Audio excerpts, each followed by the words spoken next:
Well, good morning, everybody that's out there. I'm not sure where all you are, but I hear that that this is being broadcast to a pretty wide audience. But thank you to everybody that's here in the room. I'm Michael Robert, Superintendent of the Osborn School District. This is my 16th year here in Osborn, my 6th as superintendent.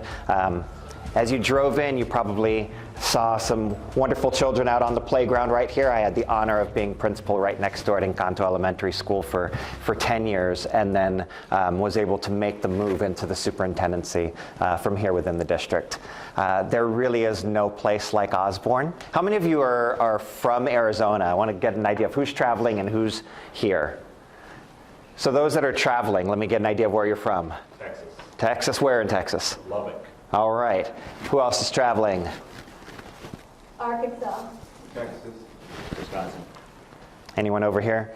The rest of you are from here. Well, for those of you that are from Arizona itself and may not have come here to Osborn, welcome to Osborn. We're going to start in a way that our District Equity Committee got together over the past year and a half.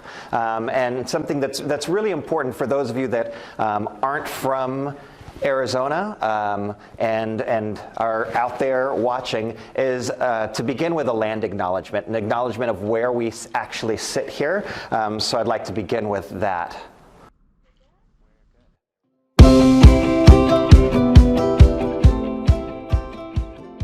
Arizona is home to 22 tribal nations.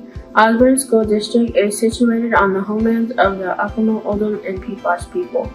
Osborn School District recognizes the original inhabitants of these lands and recognizes they still reside throughout the city of Phoenix, and we recognize their wisdom, impact, and generosity towards us. Osborn School District is surrounded by the original Salt River canals that were constructed by the ancestral Sonoran Desert people, the Huhugam. These canals created a livelihood for the people and are still in use today. We acknowledge the modern indigenous people that inhabited this area as well as their Sonoran Desert ancestors, the Huhugam.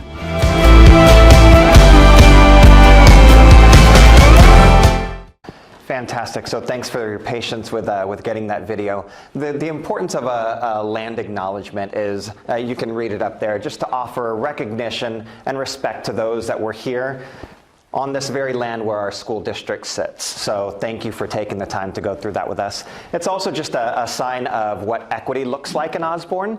And when I think about leadership priorities, it's from a values perspective that I'm going to talk.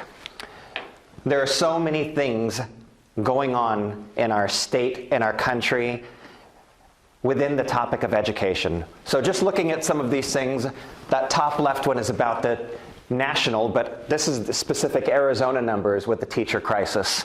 We've got aspects of privatization of the public school system that are being attempted quite successfully here and in other states around the country.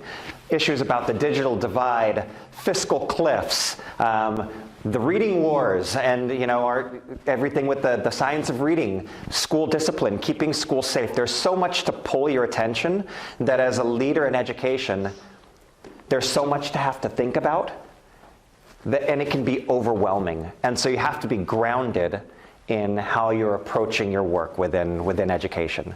And so here within Osborn, we try and keep ourselves grounded through our core values. So I just want to walk through those core values, and then as I'm talking about what priorities there are in education for us, we're just going to do it through that lens of what our values are, and then what that brings us to think about here in Osborn. So we went through our strategic planning process actually just before the pandemic started. It was a process that involved every school, personnel here at the district office, parents, administrators. It was a wonderful process. And one of the things that we started with was identifying a mission, a vision, and our core values. And so those 5 core values, integrity, equity, joy, growth, and relationships, really need to be at the center of all the work that we do. When coming up with those core values, we thought it was important too not to just come up with a word and have those words like these are our values, but we define them, not by what Webster says, but what do those values mean. So these little definitions that you can see here, that's our way of saying, and we start it with we. and with an action after that. This is what we will do in order to live out these values. So as I'm going through each of these, I'm going to basically take you on a walk through our core values, what they mean for us, and how we use that to prioritize the work that we do in education. So the first thing, the first value that we have here is integrity. We define integrity as doing the right thing even when it's hard.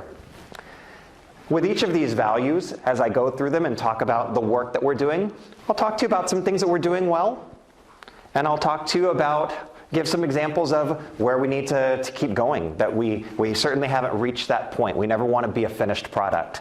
So things that I think that we do really well in terms of integrity is really our approach. I mean, I'm putting on here as an example finances, but we really believe in collaboration here. And here within Arizona, we have collective bargaining, although we're a right-to-work state. There's still that process that you go through and figuring out what your budget's going to be for the next year. And in most districts, it's the meet and confer process.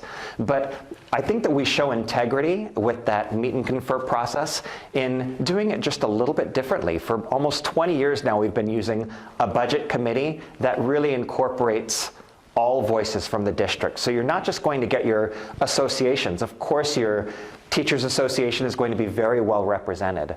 But we make sure that it's not just 2 or 3 voices that are speaking for all teachers. So when we invite people to our budget committee meetings, it will involve, we make sure that there are upper grade, lower grade, special areas, special ed, master teachers, classified staff members, administrators, community member, and a board member all sit on that budget committee. And we literally start by looking at a learning process. Here's how you build a budget. I think that people have become very empowered with the knowledge that we give them, that how a budget is built is not secretly done in an office. Here's how we do it, transparently. And then it's, okay, this is what we need to accomplish. If there's a deficit that we're starting from, like this year, how are we going to present a balanced budget? What are the cuts that need to happen? It's not, here's how it's going to happen, and people sitting around a table arguing over who's going to get what, and this grand compromise that happens at the end. It's a very collaborative process with a consensus model for making decisions on how that budget winds up being presented ultimately to the governing board and voted on. It's an accordion. It goes back and forth and back and forth. We meet, we put talking points out to everyone within the district, membership within that committee then takes it to their school, they get input, that comes back to the committee. And we keep doing this for about 6 months until we have a district-decided budget. This is not an easy process, but integrity says that you do the right thing even when it's hard. We're just beginning that same process now with a Capital Needs Advisory Committee. We have an amazingly supportive community here in Osborn when it comes to bonds and overrides. In my 6 years, we've passed 4 different initiatives between bonds and overrides, and each one is passed with 70% passage rate by the community, which is the highest in Maricopa County for sure, and this past year, the highest level in the state. But we don't take that for granted. We still go through this difficult process in determining what our priorities are, what our needs are, making sure that all voices are represented. So we pride ourselves on this core value of integrity and the way we go about doing our work. There are some struggles too, like places where you need to keep working hard. One example I'll give is just from the Jim Collins Good to Great. Are you guys familiar with that whole, and the public sector? There's disciplined people, disciplined thought, disciplined action, that whole flywheel approach, but it starts with disciplined people. And that whole idea of having the right people on the bus, wrong people off the bus, the right people in the right seat, that doesn't happen everywhere at all times. That takes integrity. That takes having hard conversations. That takes not one person doing it. It takes a commitment of everyone saying, this is where we are going. So I'm not the only one having hard conversations. Principals aren't the only ones having hard conversations. Hopefully there's a sense of accountability among everyone within the staff taking care of this greater thing that we're doing. But that's something that we're working towards, that we strive for. I think we're doing pretty well, but we've got places to go. Our next value that we think about, and we gave that first example with with the work that our equity committee came up with, but that's just one small piece. Equity needs to be something that we live and breathe, how we're going to model the justice and opportunity that we expect to see in our community. There are some ways that we do really well with this. We have since back in right around 2000, we're almost at our 25-year anniversary. This district used to have a transitional bilingual education program, but right around 2000, when English only was about to become the law of the land, we did a year-long exploratory thinking about what are we going to do to make sure that our non-native speakers are still able to learn English while having full access to the curriculum. And so we devised our dual language program that's now at every single one of our schools. Dual language programs were dying out in the 2005, 2006, but we stayed on course and did the right thing for our community, for our kids. And it's a thriving program. We're very proud of it, and we've got it at all of our schools. We're looking to expand our preschool programs. We have preschool, dual language preschool on all of our elementary campuses for 4-year-olds. We're taking our first venture into extending that to 3-year-olds. We know the importance of universal preschool, right? That it needs to be there, and we've just got to take that step of making sure that we're able to deliver on that. So we'll start right next door with our first 3-year-old preschool. We've launched a Montessori program in the past couple years, which we're very proud of, but it's in its infancy, and we'll keep going. Something that May here has been very active and busy in is this idea of building digital literacy for all students for a 21st century education. Think about something here. We talk about a 21st century education. If you're born here in the Osborn School District this year, those graduates will graduate high school in the 5th decade of the 21st century. The aughts, teens, 20s, 30s, 40s. They'll turn 18 in 2041. And we're still talking about how to build 21st century learning, digital learning. That's an imperative that we can't wait on, right? By the time these kids are graduating high school, we need to be thinking about what a 22nd century education looks like. So we are working at it. I've got to say, I don't want to make light of a global pandemic. But if there's any one thing that the pandemic did for us, it told us to stop making excuses for what we can't do. Our Director of Information Technology, Jamal Dana, is here with us. He had pushed in our last bond initiative for laptops to go one-to-one. I mean, when we're talking about a 21st century education, like that's not cutting edge, right? We were one-to-one pre-pandemic, and he was saying we need to get these in students' hands. They need to be able to take this technology home, and we didn't do it. We're so afraid of what's going to happen to it. Will they break? Will they this? Will they that? So many excuses why we couldn't do things. And then they were deployed within 4 days. It's amazing the things that we can accomplish when we take an equity framework about making sure that that opportunity is there, because there are other students that have that technology at home, right? Our kids need and deserve that as well. And we're the center of the community. We can be a part of that. When we think about equity, we also need to push ourselves farther. We're really proud of the equity work that we're doing here within the district, but in terms of that priorities now and focus and being values-driven, our discipline data, if you disaggregate it, is not where it needs to be. And we've been conscious of this and making steps and doing some learning, but we need to keep doing it. What do the numbers say? And then it's not, okay, I mean, I can make the numbers disappear. I can say, you know, we're not going to suspend anyone, and guess what? The numbers will change. But are the actions that we're doing every day in classrooms, do the policies that we have written perpetuate the types of outcomes that we're getting.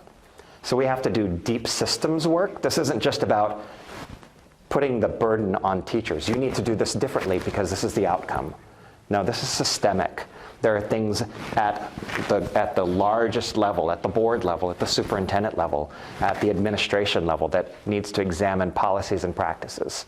So this is where we're still striving, and it definitely needs to be a priority. This is my favorite one to talk about. I don't have any slides up there, but my favorite core value here within Osborn that I like to talk about is joy. Our definition: we seek hope, beauty, and fun in every day. I love that definition too. I had that privilege. I was supposed to go in March of 2020 on a trip to Finland, a Fulbright opportunity for administrators. Supposed to go on March 11th, Wednesday, March 11th. We found out on Monday that the trip was canceled, and then I finally got the opportunity to go in May of 2022, just last year. This trip to Finland, do you guys know why there's so much educational tourism to Finland? Pardon? They have a good education system, they're committed to it, but they shocked the world, and quite frankly, they shocked themselves in 2006 by showing up at the top of the PISA international scores. They're not at the top anymore, but they're number 2 among European nations, only behind Estonia now, and number 6 overall. So they still, ever since 2006, are right up there at the top. They don't evaluate teachers. They don't test students, except for their high school matriculation exam to go to college. They're in school for about 4 hours a day. They don't start mandatorily until about 7 years old. Every teacher has a master's degree. There's such high competition to be a teacher there that only 10% are accepted into teacher education programs. So highly respected. They are the antithesis of how we go about doing things. They put zero effort into striving to be the best, yet they wind up at the top. Isn't it amazing the things that can happen when you let go? But there's another, yeah. There's one advantage also they have is there's a lot of parental involvement. Yeah. In America, we don't talk about parental involvement. Somehow we separate that. But Finland has, I have friends there. They're very, very involved in there. Yeah, and so highly prioritized that in the first 2 years of life, there is paid for parental leave too. So you may have the mother stay home for a year, father stay home for a year. So it's not just accidental that parental involvement is there, it's prioritized. So it's not just the PISA exam that they show up on top. For the past few years, Finland has shown up as the happiest place on earth. There is a survey of determining the happiest nations on earth, and Finland is there. This super cold, dark, for the wintertime, like, it's dark. They're seemingly a quiet, composed people, reserved. Yet when it comes to this happiness, how is that measured? So I talk to people on the train, on the bus, what is this about being the happiest? And they're like, it's not ha-ha, laughing out loud type of happiness. It's contentment. It's an inner contentment. It's so much them, it's so much them that they even have like a national ethos in the word sisu. Kind of what you would think of as grit and determination. How does that make you happy? Well, it's because they recognize that this cold nation that was coming out of World War II and having to completely rethink itself, rebuild itself, they recognized we don't have natural resources. What do we have?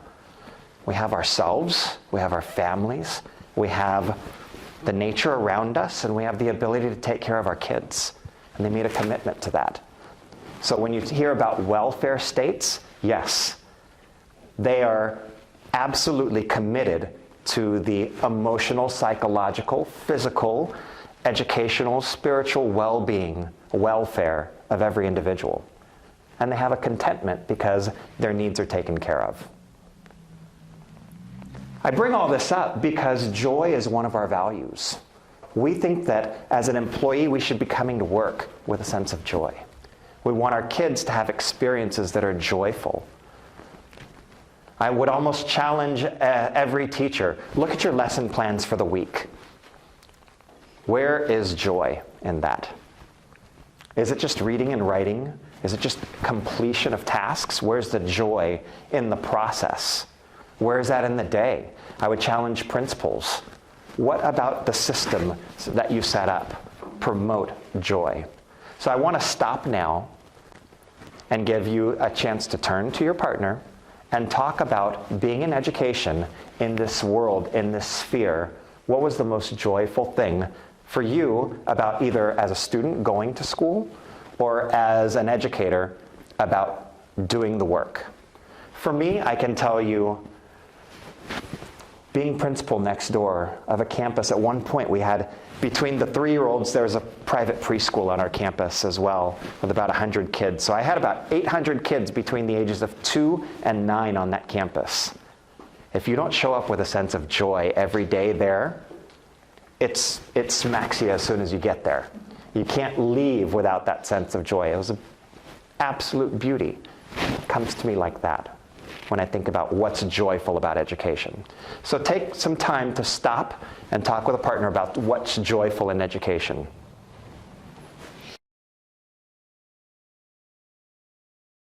All right, bringing attention back this way, I want to get 3 examples out there from among you about what brings you joy in education.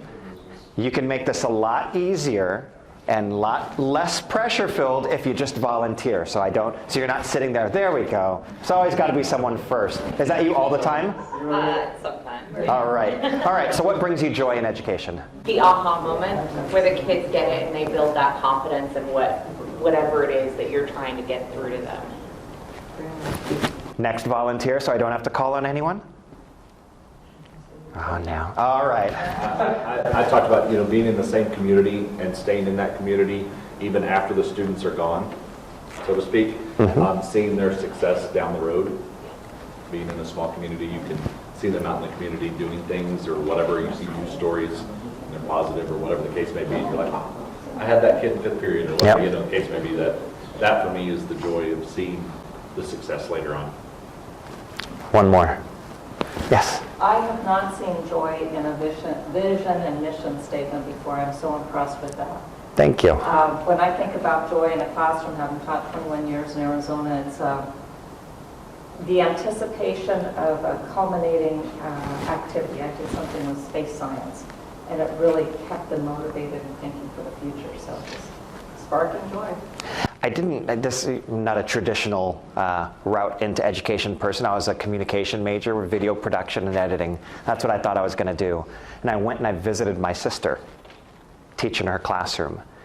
Her and her 3 best friends, I watched them plan and laugh while they were planning.